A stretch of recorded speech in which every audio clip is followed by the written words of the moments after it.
So I more recently watched Night of the Museum season movie three, but I would say I have watched the first and second, but it recently became on Disney Plus, and I personally like the third one the best.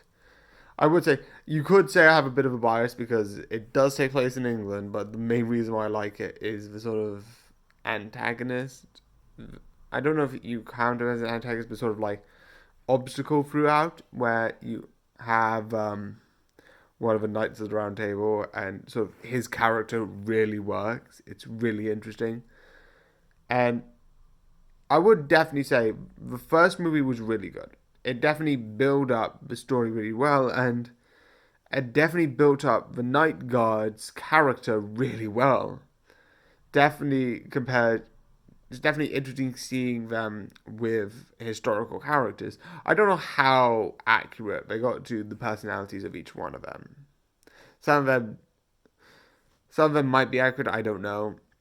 But overall, it's really interesting to see this sort of idea come forward, as sort of history come back to life.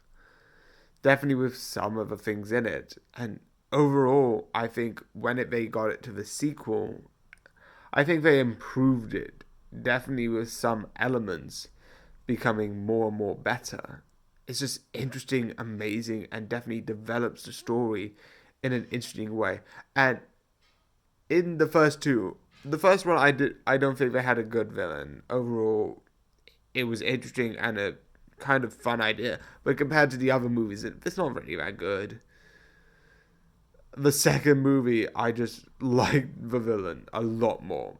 I don't not saying the first villain wasn't good, but he wasn't as good. They weren't as good. But the villain in the second movie was really good, really great, and just overall fun. And I don't think the third one had a villain. I would say they had more of an obstacle, a character acting as sort of an antagonist role, but not really evil. So I would say he was an antagonist, but not a villain. But he was still fun and interesting. So I definitely recommend watching these three films.